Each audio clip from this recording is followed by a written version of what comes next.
Good afternoon, guys. Back again. Another week down, and it's marching ever closer once more. Christmas. Christmas is coming upon us. We're all getting ready now for the office parties to come, everyone home over the holidays, and so on and so forth. And are you ready? I could argue I wasn't ready for this video. I just basically thought of the topic this morning, didn't have time to do research on it, and just hit record on the damn video. So, baptism of fire. So, what's the first thing to say? Look, everyone puts on weight over Christmas. There's no big deal. We weigh everyone when they come back from their Christmas holidays. I know we're a little sadistic that way, but it's not really for that reason. You're going to put on weight. You're going out, you're having drinks, there's the parties. I don't think there was anyone last year who didn't put on at least 2 kilos over Christmas, which is a good few pounds. I remember about 6.6 kilos is a pound, so I suppose that's about a third of a stone. That's reasonable. These were people who were paying attention, and there's nothing wrong with that. You can just accept it, and accept that you're going to take it off again. What I like to say is if you put on the weight in 2 weeks, you can take it off in 3. Probably 2.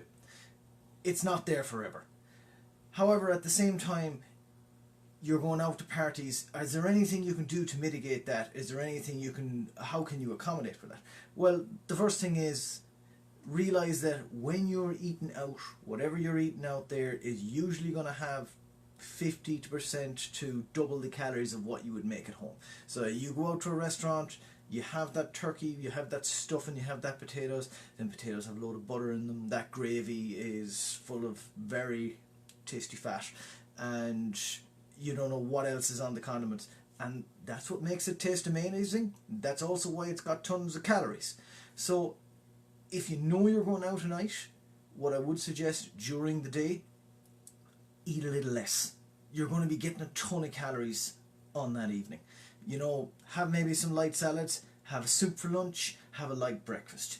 You're going to be making it up that evening. There's no point in going through it and saying you're going to have the same breakfast and the same lunch that you had for the rest of the week, and somehow having that 500 or 1,000 extra calories that night isn't going to make a difference. Of course it does.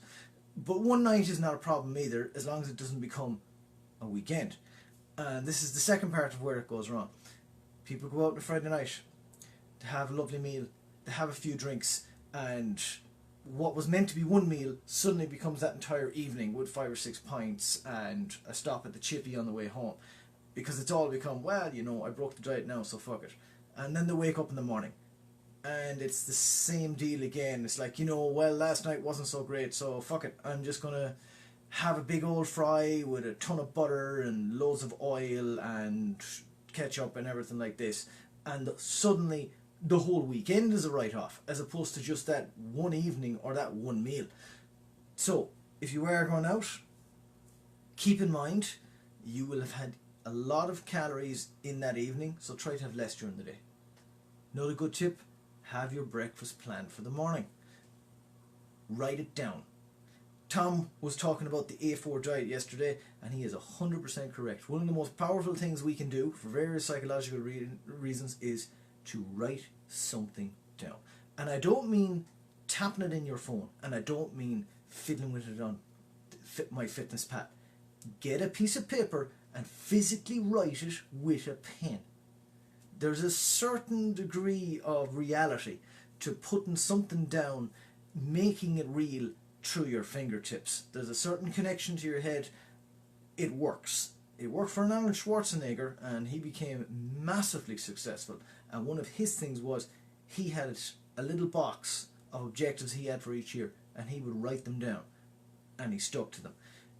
Same works for everybody. So if you're going out, write down what you are going to eat for breakfast the morning after, before you go out. So you know, and there's a great security in knowing my breakfast is sorted. No matter how bad this evening goes, my breakfast is sorted. And then the rest of your weekend is going to be on track.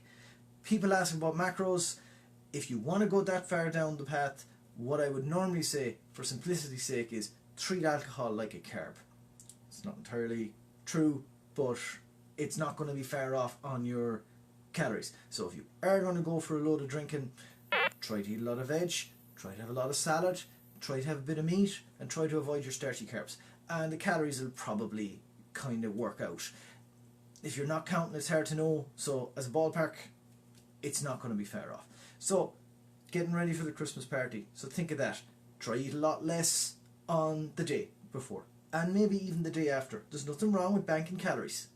And try to avoid your starchy carbs if you're going to have a ton of drinking. And if you want to go out and enjoy yourself, enjoy yourself. Just don't write off the whole weekend over it. And on a similar note, we're going to have our little get together this weekend. We are going to see Creed 2. I can't think of a better way to have our little Christmas party than to go see, what is it, Rocky 8 or 9? Well, it's a Rocky movie, and Dolph Lundgren is back as Ivan Drago. If he dies, he dies. The iconic Rocky. And we're all going to meet up around 8:15 is the showing in the iCinema, is the one that we're aiming for. So if you want to come along, just come along. That's the great thing about the cinema. I'm sure they'll have extra seats. I've no idea if it's going to be packed. It's the second week. But hell, who doesn't want to see a Rocky film? You know?